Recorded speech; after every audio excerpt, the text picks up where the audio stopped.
Vamos a hablar de la Biblia, la palabra de Dios, que es la historia del amor de Dios, del amor de Jesucristo por la humanidad. Es la historia de Dios arreglando continuamente el desastre que Dios puso en esta tierra, el desastre que el hombre hace en este mundo. Es la base también sobre la cual descansa nuestra fe. Nosotros creemos lo que dice la palabra de Dios.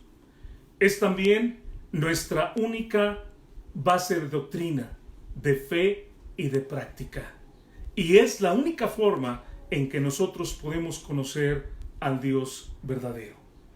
A pesar de que ha sido atacada, ha sido negada, ha sido perseguida, ha sido prohibida por siglos, a pesar de todo esto, es un yunque en el que se han gastado muchos martillos, porque mucha gente, tratando de contradecirla, se ha convertido inclusive en creyente.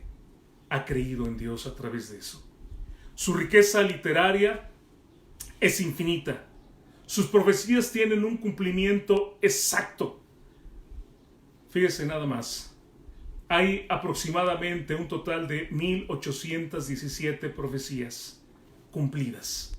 125 cumplidas por nuestro Señor Jesucristo. Y dice Isaías 46, 9 y 10, acordaos de las cosas pasadas desde los tiempos antiguos, porque yo soy Dios y no hay otro Dios y nada hay semejante a mí. Y luego dice que anuncio lo por venir desde el principio y desde la antigüedad lo que aún no era hecho, que digo, mi consejo permanecerá y haré todo lo que quiero. Es extremadamente rica, hermanos, la palabra de Dios, hablando literariamente, en su literatura. La palabra de Dios, hermanos, tiene una unidad perfecta, una profecía que se cumple y es el único libro que tiene el poder de transformar nuestras vidas. Hoy necesitamos poner nuestra confianza absoluta en la palabra de Dios. Pero alguno me dirá, ¿que no existen otros libros? ¿Que no hay otros libros también religiosos o otros libros que la gente llama sacros? ¿No estará usted exagerando? Tal vez pueda decir usted, pastor, usted, porque todo es Cristo y todo es la Biblia, pero no, ¿qué de otros libros? Bueno, yo quiero hablarles hoy de que la palabra de Dios es única. Y hoy quiero yo comprobar dos realidades. A través del mensaje de hoy quiero comprobar, número uno, que Dios, el Dios de la Biblia, existe. Que realmente el Dios de la Biblia sí existe. Y número dos, que la Biblia es la palabra de Dios. Ahora, ¿cómo podemos comprobar eso? ¿Cómo lo vamos a hacer esto? Bueno, vamos a hablar esta mañana de Hechos. Ahora, si usted tiene Biblia, como lo he dicho los domingos pasados, tómela porque vamos a ver muchos versículos. Si no la tiene, yo se lo voy a leer de todas maneras y después tal vez puede repasar el video. Dice la Biblia en Romanos 1:20, porque las cosas invisibles de Él, su eterno poder y deidad, se hacen claramente visibles desde la creación del mundo, dice, siendo entendidas por medio de las cosas hechas. Es decir, Dios a través de su creación nos ha demostrado su existencia. Dios a través de su creación nos ha mostrado que Él es real. Luego en Hebreos 11:3 dice, por la fe entendemos haber sido constituido el universo por la palabra de Dios, de modo que lo que se ve fue hecho de lo que no se veía. Y luego cuando nosotros llegamos al Salmo 19 en el versículo 1, dice, los cielos cuentan la gloria de Dios y el firmamento anuncia la obra de sus manos. Y después del versículo 7 al 10 están esos versículos que acabamos de entonar hace un momento y que al final del mensaje voy también a repetir. Estos versículos que acabo de leer nos hablan de la creación como la evidencia de la existencia de Dios. Es decir, en este mundo está la firma de Dios. Quiero explicarle esto. Cuando nosotros conocemos a un artista, por ejemplo, cuando nosotros sabemos un poquito acerca de Picasso, Y cuando nosotros estudiamos un poquito acerca del cubismo y de repente vemos un cuadro donde la cara de los personajes están en formas geométricas, entonces identificamos la firma del artista, y cuando checamos, efectivamente lo hizo Picasso.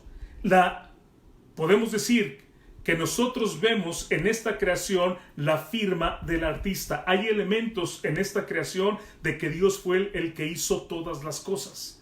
Pero también eso que Dios ha hecho, Dios nos lo ha dicho desde antes, como veíamos en Isaías. Él está diciendo, ¿saben una cosa? Para que se den cuenta, yo les estoy anunciando lo que yo he hecho desde antes. Es decir, Él creó todas las cosas, pero Él también nos ha dicho cómo están hechas esas cosas, porque Él las conoce. Es decir, lo que podemos deducir de esto que estoy diciendo esta mañana, la conclusión que podemos tomar, es que la creación está llena de realidades que muestran que Dios hizo todas las cosas.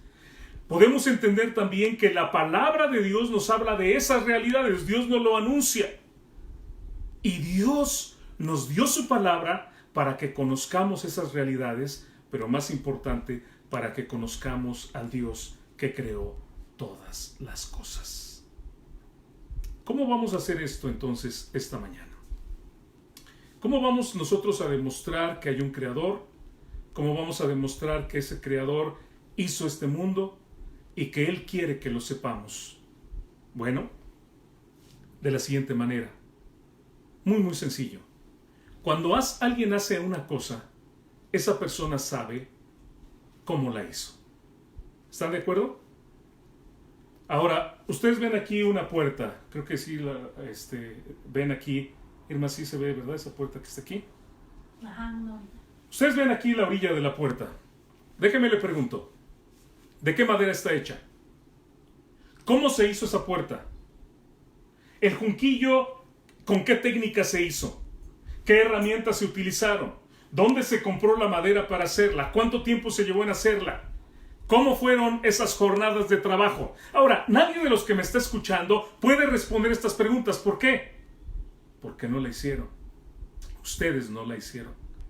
Pero ¿sabe quién sí puede responder estas preguntas? ¿Sabe quién sí lo puede hacer? La persona que la construyó. Y esa persona puede darle detalles de todo lo que tiene que ver con la construcción de esa puerta o de las puertas que están atrás de mí. ¿Por qué? Porque el constructor, y fíjense, estoy hablando en dos sentidos, ¿verdad? El constructor de algo aquí, pero el constructor de todo lo que hay. El carpintero, ¿entienden lo que estoy diciendo? Jesucristo, Él sabe cómo hizo su creación. Así que esta mañana vamos a descubrir si el Todopoderoso, bendito sea su nombre para siempre, es el autor de la tierra en la que vivimos, si Él sabe detalles que nosotros no sabemos porque Él lo creó, y si Él nos ha revelado esto en su palabra. En 1 de Juan capítulo 1 versículo 1 dice así la palabra de Dios: lo que era desde el principio, lo que hemos oído, lo que hemos visto con nuestros ojos, lo que hemos contemplado y palpado nuestras manos tocante al verbo de vida. Y luego dice en el verso 3, esto que hemos visto y oído, esto os anunciamos. ¿Qué está diciendo? Les estamos hablando de una evidencia real, no de la opinión de alguien, no lo que alguien piensa y cree, y es lo que vamos a ver en esta mañana.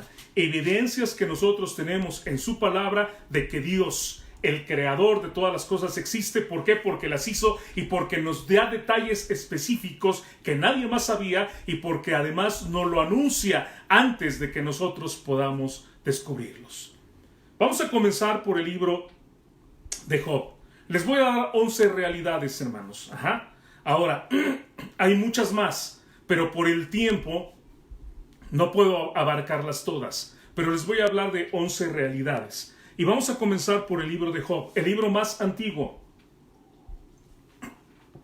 Job, hermanos, no es el primer libro en el índice de la Biblia, pero es el primer libro escrito. La manera como están los libros acomodados en la Biblia no es exactamente como fueron escritos, sino más bien es un orden temático.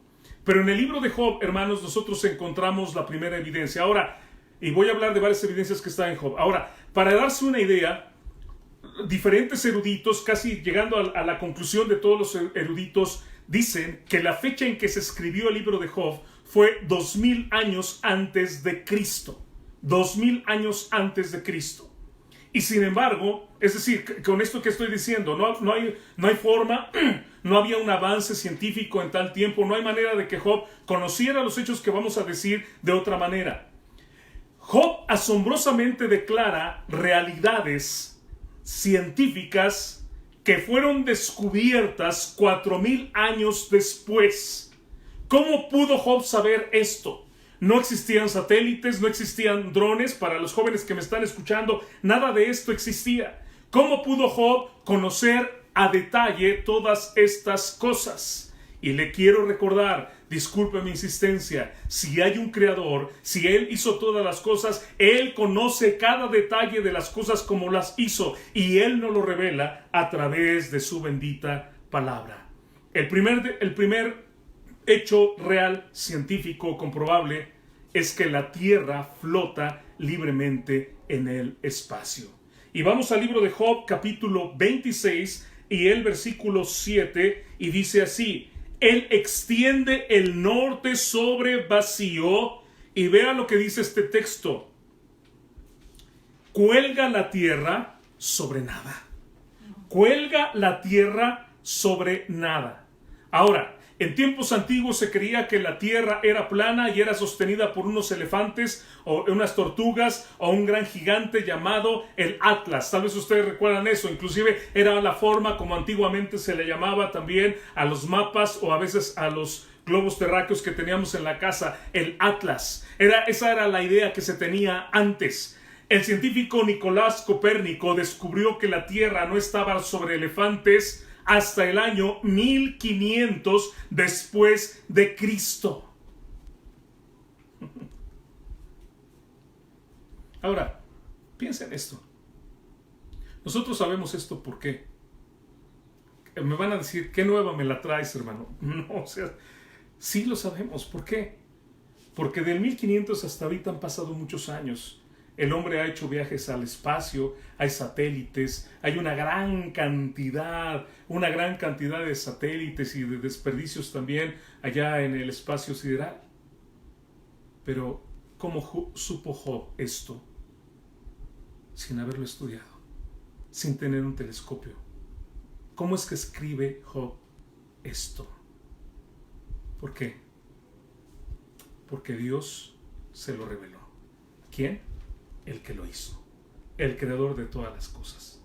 En el capítulo 28, después, hermanos, y voy a tratar de irme lo más rápido viendo estos detalles. En el capítulo 28, del versículo 24 al 25, dice: porque Él mira hasta los fines de la tierra y ve cuánto hay bajo los cielos, al dar peso al viento y poner las aguas por medida. Y aquí en el versículo 25 dice que Él le da, ¿qué dice? Peso al viento. Peso al viento. Eso, hermanos, también era algo que nadie conocía antes. Que el viento, que el aire tiene peso. Es decir, desde los días de Aristóteles hasta la Edad Media, nadie conocía lo que se conoce hoy como la presión atmosférica. Toda la gente, desde Aristóteles estamos hablando, bueno, desde antes de Aristóteles estamos hablando hasta la Edad Media, no sabían que el aire tenía peso. Pensaban que el aire no tenía peso. Hoy nosotros sabemos que lo tiene. ¿Por qué? Y a lo mejor hay gente que me escucha en este momento que dice, pues yo no sabía tampoco eso. Si usted sopla en un globo y lo pone vacío el globo y después sopla en él y lo pone otra vez en una pesa, usted va a ver que tiene peso. Fue hasta que el italiano Torricelli en el año 1643 inventó lo que conocemos como el barómetro y se confirmó esta verdad científica: el viento tiene peso. En el capítulo 28, ahora estoy hablando de Job, hermanos, estoy hablando del primer libro escrito de la Biblia. ¿Quién podía decirle a Job esto? Solamente Dios. En el capítulo 38, vamos ahora al libro de Job, hermanos, en el capítulo 38. Ahora, en el versículo 24, dice así: ¿por qué camino se reparte la luz y se esparce el viento solano sobre la tierra? Y aquí hay una palabra muy interesante porque dice, ¿por qué camino se reparte la luz? La palabra Yehalek, que es en griego, la palabra que se utiliza aquí significa dividir.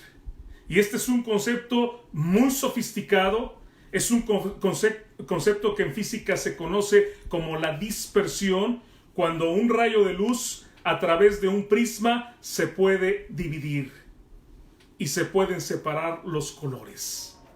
De hecho, nosotros lo observamos, eso es lo que sucede cuando nosotros vemos el cielo azul, porque al llegar ese rayo de sol a nuestra atmósfera se divide y entonces nosotros identificamos este rayo de sol, identificamos este color azul por el rayo que es dispersado, por la luz que es dispersada. Este fenómeno fue descubierto en 1672 por Isaac Newton, muchos años después de que Job lo dijera. Ahora, yo quiero preguntarles algo. Tenemos que esperar que el hombre compruebe lo que Dios ya ha dicho para que creamos en él. Qué triste es eso, ¿no es cierto? Qué triste es, y en 1 Juan 5:9 dice, si recibimos el testimonio de los hombres, mayor es el testimonio de Dios. Pero qué triste es, hermanos, que la gente tiene que esperar a que el hombre lo diga para decir, sí, es verdad lo que Dios está diciendo. No tenemos por qué hacer eso. Dios, hermanos, es veraz, mientras que todo hombre es mentiroso. La gente hoy en día cree cualquier tipo de novela. Viene Dan Brown con un cuento y la gente se lo cree. Viene otro escritor con otra idea y la gente lo cree. Sale una película y la gente lo cree. Y la gente empieza a preguntarnos, ¿es verdad esto? ¿Es verdad el otro? Lea la Biblia, lea la Biblia. Esta es la palabra de Dios. Lo que la gente dice son invenciones, son cuentos, son mitos, son leyendas. Esta es la palabra de Dios. Número 4. Vamos ahora al libro de Génesis. En el capítulo 6, en el versículo 15. Y ahora vamos a este libro que sí fue escrito, que sí es el primero que tenemos en la Biblia. Génesis 6, 15. Cuando Dios le da las dimensiones a Noé de cómo debía él de construir el arca. Y dice así, una ventana harás al arca y la acabarás a un codo de elevación por la parte de arriba y pondrás la puerta, 15. Y de esta manera la harás de 300 codos la longitud del arca, de 50 codos su anchura y de 30 codos su altura.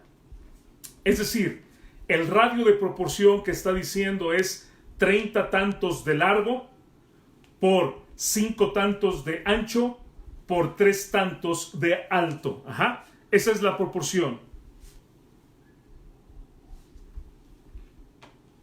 Yo le pregunto, ¿Había Noé construido un arca antes de esto? ¿Tenía la experiencia de generaciones anteriores para poder llegar a esta conclusión de que estas eran las medidas, las proporciones que debía tener una nave para que no se hundiera? En 1844, un hombre llamado Isvan Kingdom Brunel construyó un barco enorme llamado The Great Britain y usó las mismas proporciones para construir su barco, las mismas proporciones que se encuentran en el libro de Génesis 6:15. En la Segunda Guerra Mundial, que se construyeron barcos enormes, de hecho había uno llamado el Liberty Ship, el barco de la libertad o los barcos de la libertad que eran utilizados para llevar a la gente, eran cargueros que llevaban cargamento y todo tipo de equipo. Estos barcos se construyeron con las mismas proporciones.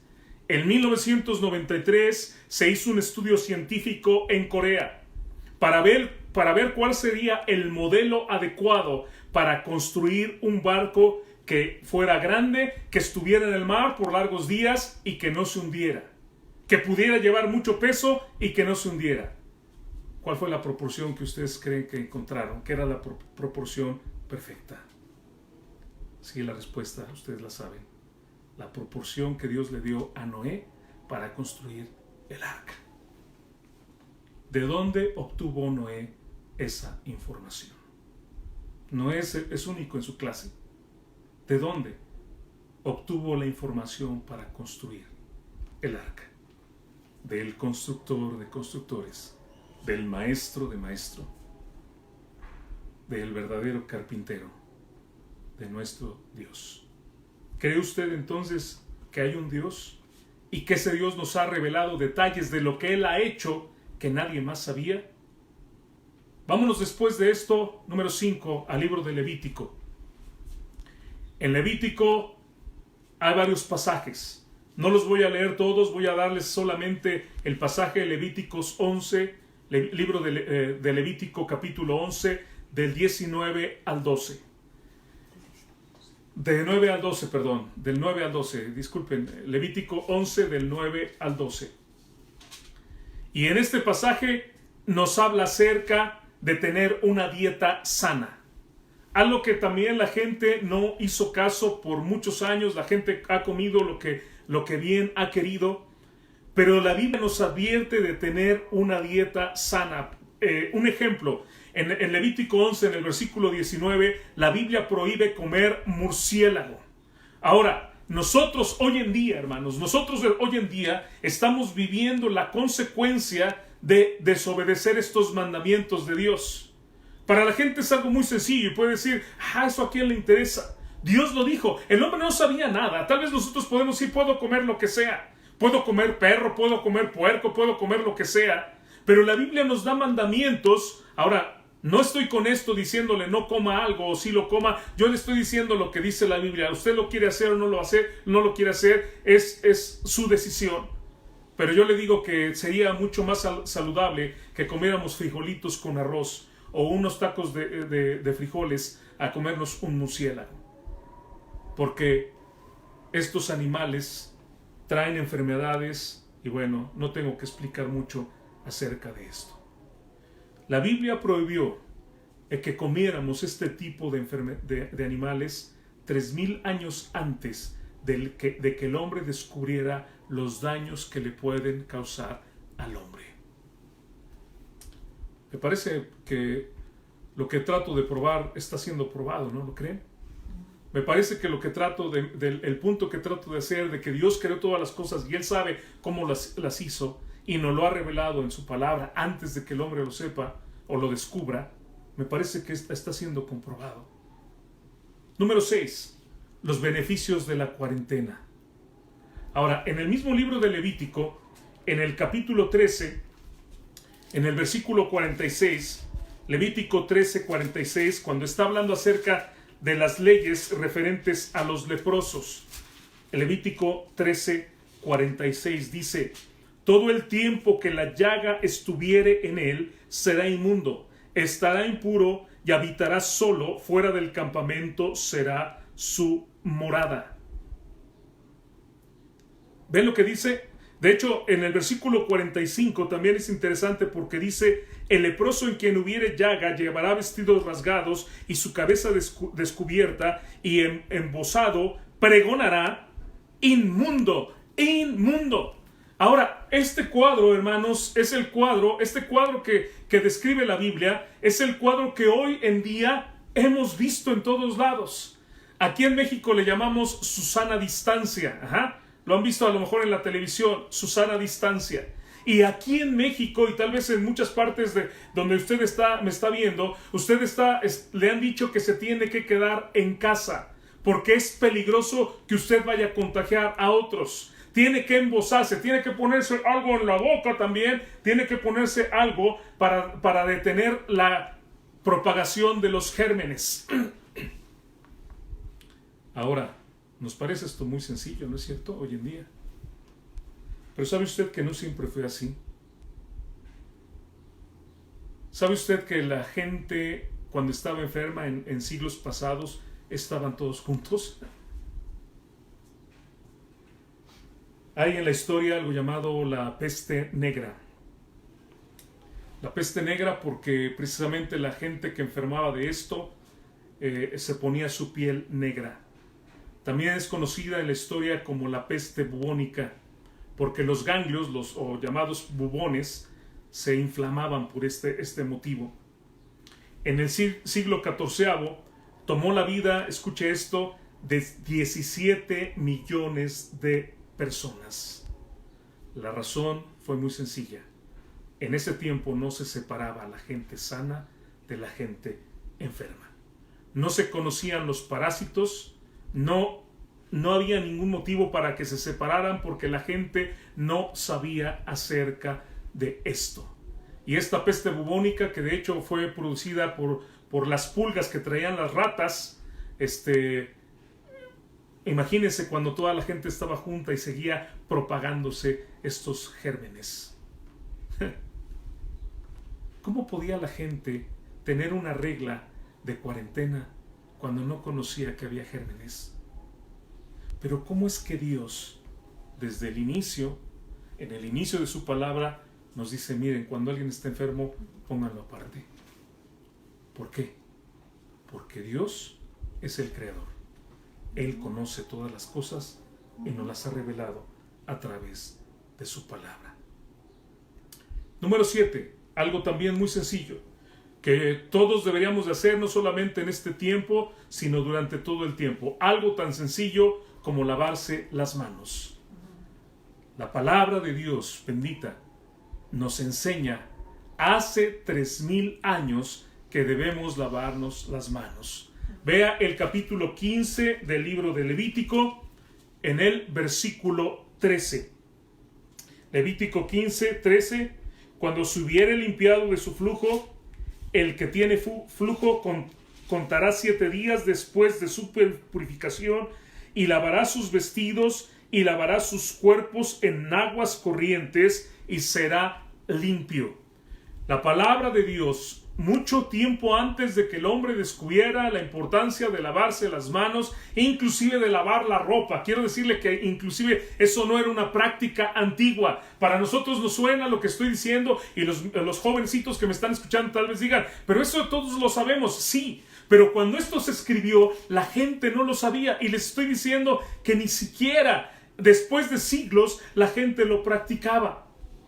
La Enciclopedia Británica documenta 1845, cuando el doctor Ignaz Semmelweis de Viena, el precursor de los antisépticos, estaba horrorizado por la mortandad de las mujeres que daban a luz. Morían muchas mujeres. Y este doctor observó un detalle, que los doctores, después de examinar los cuerpos de los pacientes que habían muerto de diferentes enfermedades, con las mismas manos, así como los habían atendido, se iban después a atender a mujeres que estaban dando a luz y recibían a los bebés. Y resultaba en la muerte de muchas mujeres. Algo que él hizo fue que empezó a pedirle a los doctores que se lavaran las manos. Y bajó la mortandad. Pero quiero decirles un detalle más. En ese momento bajó la mortandad, pero seguía porque se empezaron a lavar las manos en lebrillos y el agua se contaminaba. Fue mucho tiempo después cuando entendieron que había que lavarse las manos, como dice la Biblia, en agua que corre, en agua corriente. Número 8. La vida está en la sangre. En Levítico capítulo 17, siguiendo en este libro, dice, porque la vida de la carne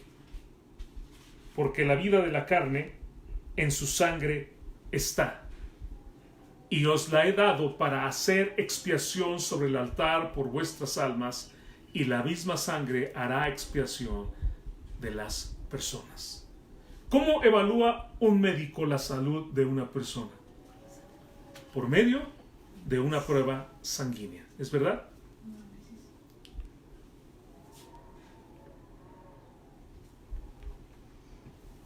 Por medio de la sangre podemos ver si está enfermo, si tiene una infección, si algún órgano también está enfermo.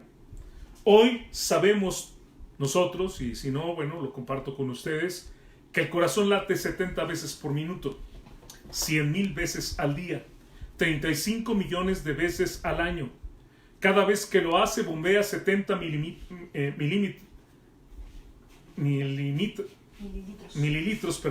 70 mililitros de sangre. Esto supone que el corazón bombea 5 litros de sangre cada minuto. 30 en una hora, 720 en un día.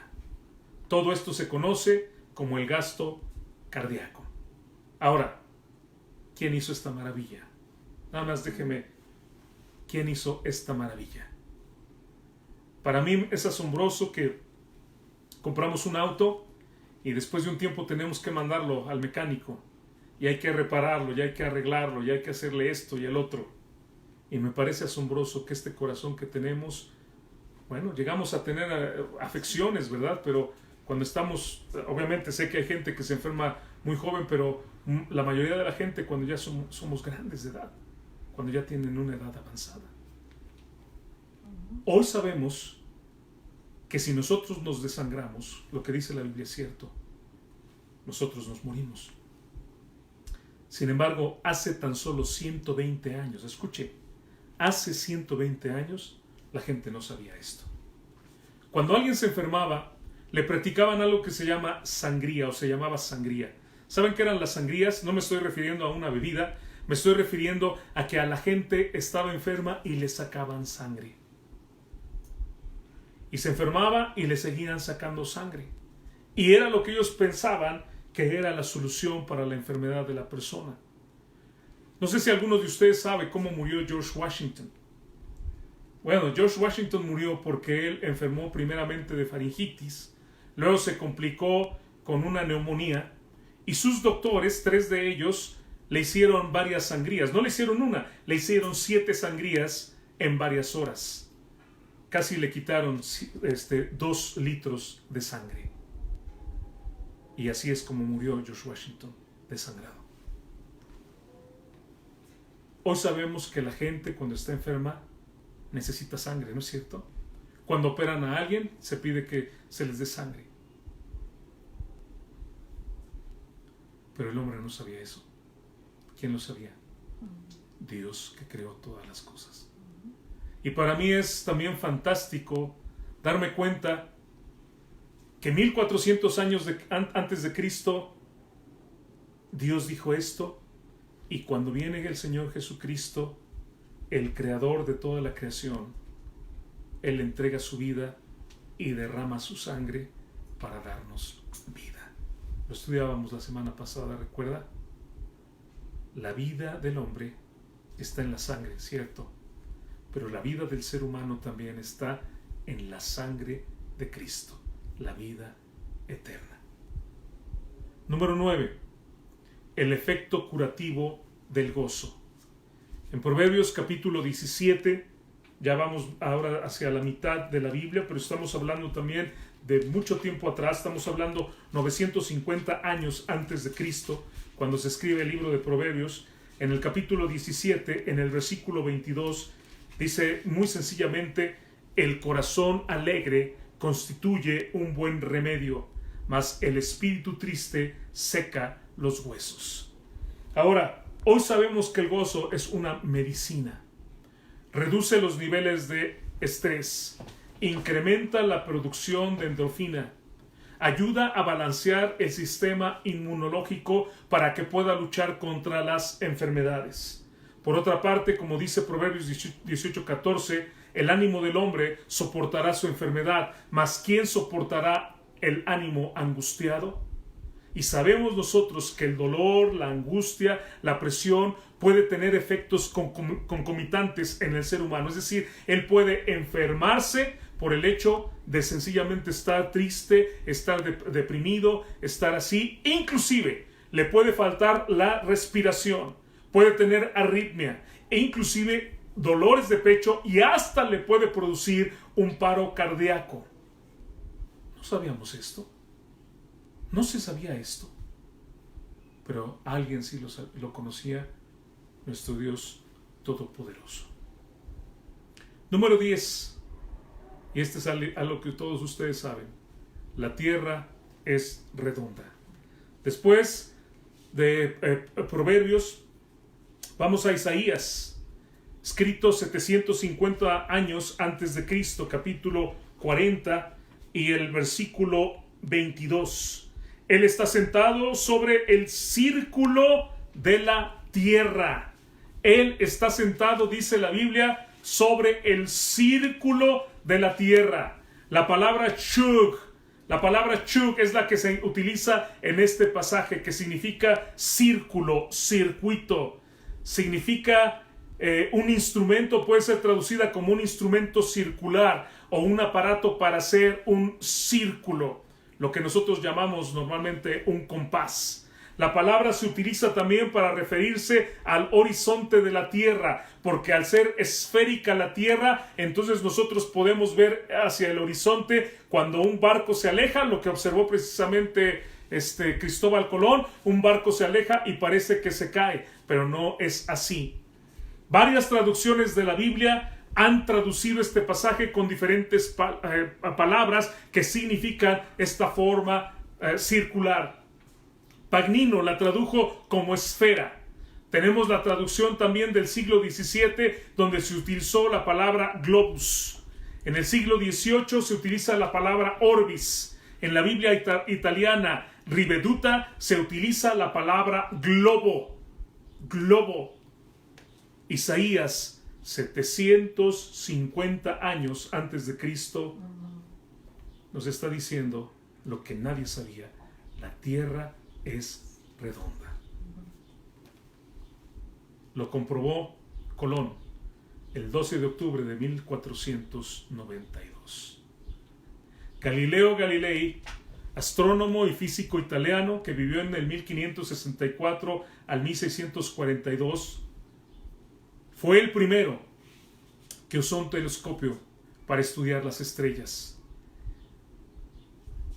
y declaró dos hechos: que la tierra era redonda y que se movía alrededor del sol. ¿Sabe cómo reaccionó en ese momento la Iglesia Católica? Y esto es un dato histórico. Lo declararon hereje, lo querían quemar, lo querían matar por lo que él había dicho, y él se tuvo que retractar. Y hay algunos historiadores que dicen que, sin embargo, él tuvo que pedir perdón, pero él realmente creía lo que estaba diciendo. Fue exonerado en 1992 por decir algo que era verdad.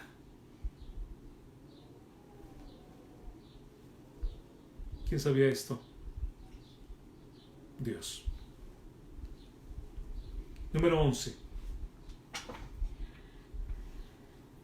La luz sustenta la vida del hombre. En el Evangelio de Juan, en el capítulo 1, versículo 4, dice, hablando de Jesucristo: en él estaba la vida, y la vida era la luz de los hombres. Y esta declaración, hermanos, que dice aquí, es algo completamente cierto. Si no hubiera luz, no se podía dar el fenómeno físico, químico que sucede con las plantas, que se llama fotosíntesis. Este fenómeno químico que es a través de la luz del sol, cuando llega la luz a la planta y con la clorofila, la planta entonces hace que la energía solar se convierta en energía química que alimenta a la planta. Y bueno, no es esto una clase de ciencia, pero usted puede preguntarle a sus hijos al respecto. El agua y el carbono procedentes del ambiente proveen los elementos suficientes para que la planta sintetice con la ayuda del sol estos elementos y entonces se produzca esta energía. ¿Qué sucedería si no hubiera luz? No habría fotosíntesis. Sin fotosíntesis, la planta se muere. Si no hay plantas, los animales se mueren. Y si no hay animales ni hay plantas, el hombre muere. ¿Entiende lo que estoy diciendo? La vida era la luz de los hombres. Sencillamente la Biblia declara esto. Y es una realidad. A mí me parece que hasta aquí nuestras tres ideas que hemos querido comprobar están siendo comprobadas, han sido comprobadas. Sí hay un creador, Él conoce detalles específicos de su creación y nos ha revelado a los hombres estos detalles a través de su palabra, detalles que le han tomado miles de años a los hombres para descubrirlos. Ahora voy a continuar y la siguiente parte va a ser breve. Pero en el Salmo 19:1, lo leíamos hace rato, dice: los cielos cuentan la gloria de Dios y el firmamento anuncia la obra de sus manos. Y solamente quiero darle unos cuantos detalles. El astrónomo científico y es creyente también, David Block, él dice esto. Él dice: si contáramos todas las estrellas en nuestra Vía Láctea, una por segundo, nos tomaría 2500 años para contarlas. Solamente estamos hablando de la Vía Láctea. Él dice: la Vía Láctea es una espiral que puede tener unos 100,000 millones de estrellas, entre ellas el Sol. El total mide unos 100,000 años luz de diámetro y tiene una masa de 2 billones de veces más grande que la del Sol. Ahora, esto realmente para nosotros es algo que sencillamente, le voy a decir, es imposible de imaginarlo. Cuando ya hablamos de esa cantidad de estrellas y hablamos de esa cantidad de años luz y hablamos de esos conceptos, nuestra mente ya no puede entenderla. Lo único que podemos entender, lo único que quiero que entendamos es que el universo es inmenso. El universo es inmenso porque declara quién es el que lo creó. Los cielos cuentan la gloria de Dios, el firmamento anuncia la obra de sus manos, pero también declara que nosotros somos muy, muy pequeños y necesitamos ese Dios inmenso. El astronauta Neil Armstrong, él dice, y él escribe un detalle, una anécdota. Él dice: recuerdo que cuando nosotros íbamos regresando a la Tierra en el Apolo 11, él dice, de repente vi a lo lejos un chicharito azul muy hermoso. Era la Tierra. Dice: cerré un ojo y con mi pulgar tapé la Tierra. Se borró con mi pulgar la Tierra. Dice: pero en ese momento yo no me sentí como un gigante. Me sentí muy, muy pequeño. La gente espera que haya vida en otros planetas, porque dicen: el universo es demasiado grande para que nosotros seamos los únicos que habitan la Tierra. El científico David Block dice: en realidad es necesario un universo tan grande para que la vida pueda existir en la Tierra. Sin un universo tan inmenso, no podría haber vida en la Tierra. ¿Quién hizo esto? El Dios Todopoderoso. Y nos hace entender, ¿sabe una cosa? Que no se trata de nosotros. Cuando la gente dice: es que es demasiado grande para nosotros, espérate, el enfoque está equivocado. El enfoque no eres tú ni yo. Nosotros no somos nada, somos muy pequeños. El enfoque debe de ser en el Dios Todopoderoso que hizo un universo que todavía no puede ser descubierto en toda su magnitud. El Salmo 19 nos habla de esta revelación natural, donde nosotros podemos ver la mano de Dios en todo lo que está creado. Un día llama a otro día y vemos salir el sol de un lugar al otro y vemos todos estos elementos que suceden. Dios le reveló al hombre que Él existe a través de la creación. Pero permítame llegar al final de mi mensaje. Dios le reveló al hombre específicamente quién es Él y para qué nos da su palabra a través de su misma palabra. La palabra de Dios, Dios la ha dado al hombre. El hombre fue inspirado para poder escribirla. El hombre fue usado a través de miles de años para preservarla y para traducirla. Tú y yo somos iluminados para entenderla y para interpretarla. Y Dios nos da a todos nosotros la sabiduría para aplicar la palabra de Dios en nuestras vidas día con día. La Biblia es única. ¿Sabe cuál fue el primer libro traducido en toda la historia? La Biblia, la Septuaginta. Aproximadamente en el año 250 a.C.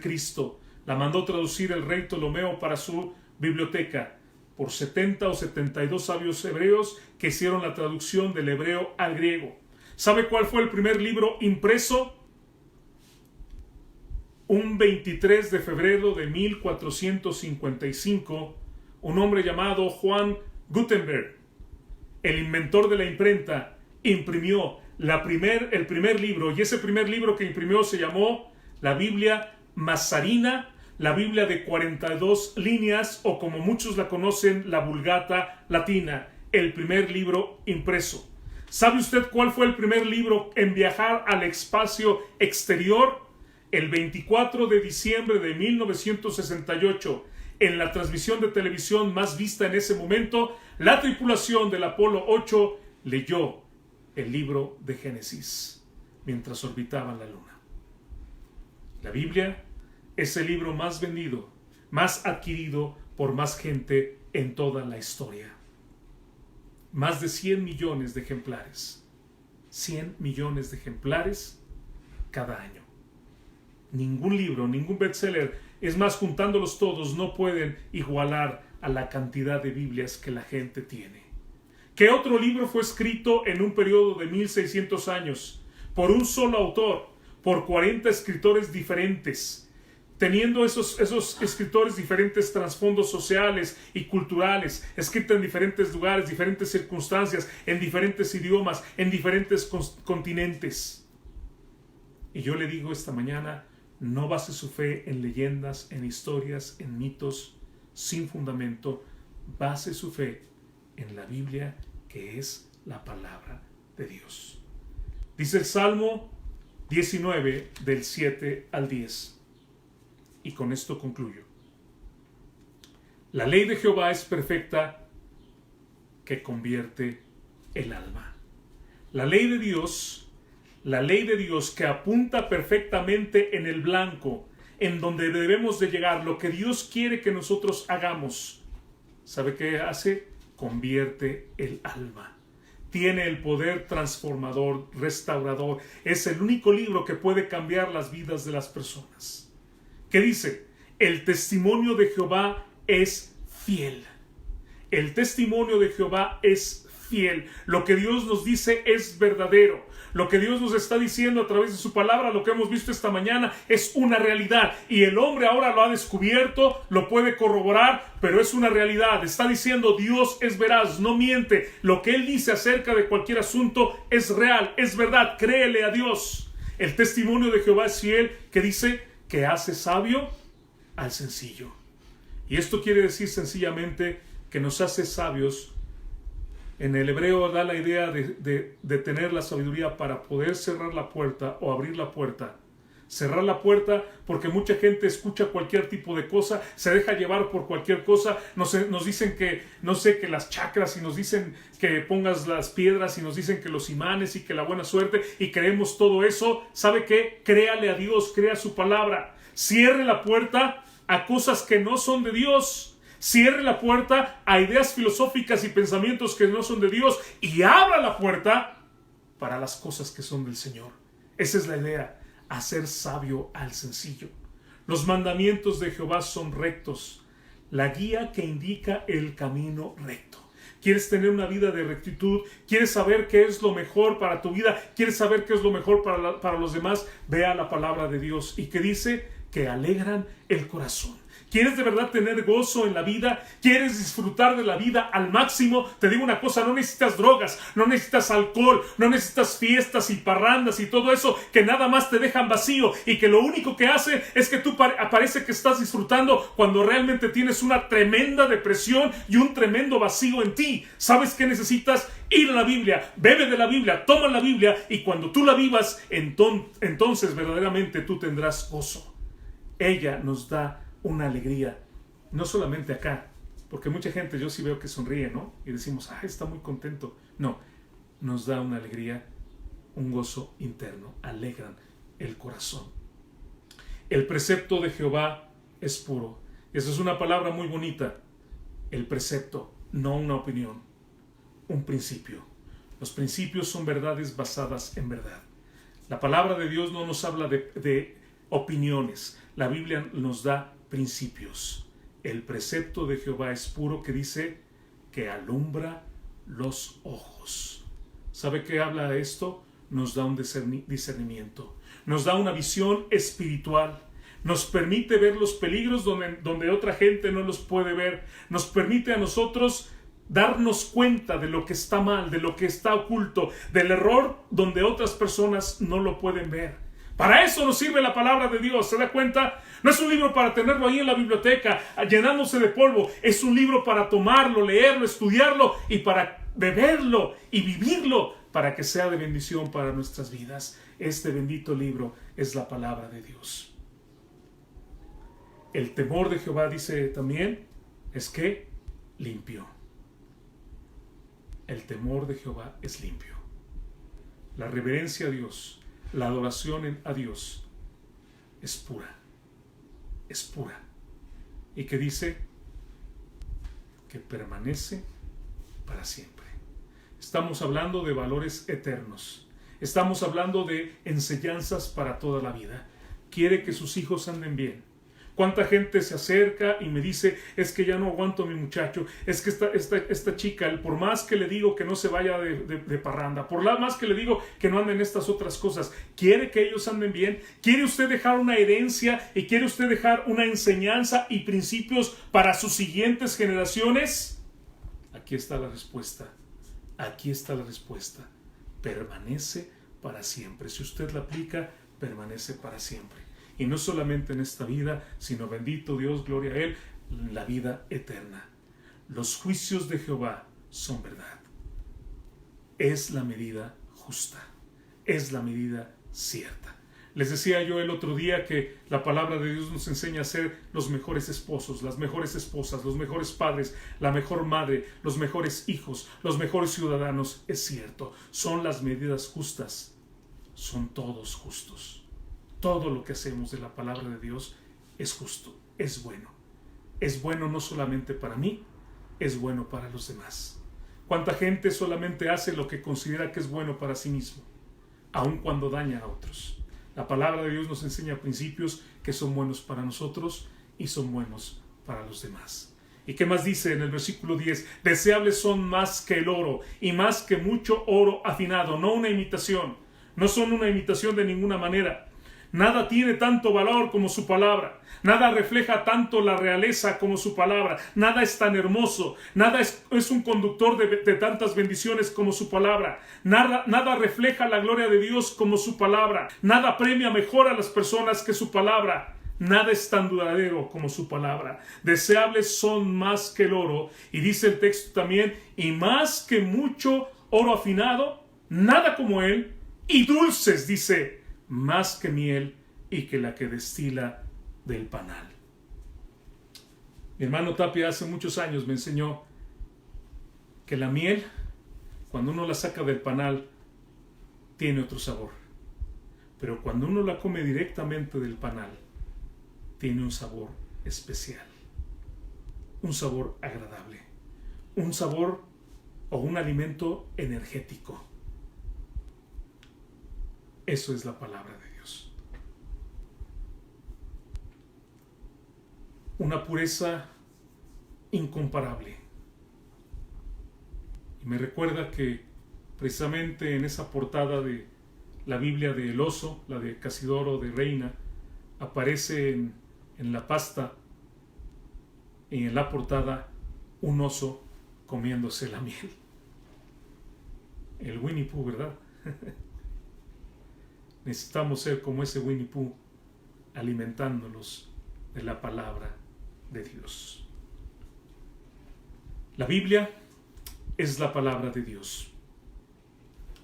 En sus páginas encontramos el pensamiento de Dios, la condición del hombre, el camino de la salvación, la ruina de los incrédulos y el gozo de los creyentes. Sus doctrinas son santas, sus historias son verdaderas, sus preceptos son inmutables. Léela para ser sabio, créela para ser salvo y practícala para ser santo. La Biblia es luz que te dirige, alimento que te fortalece y consuelo que te anima.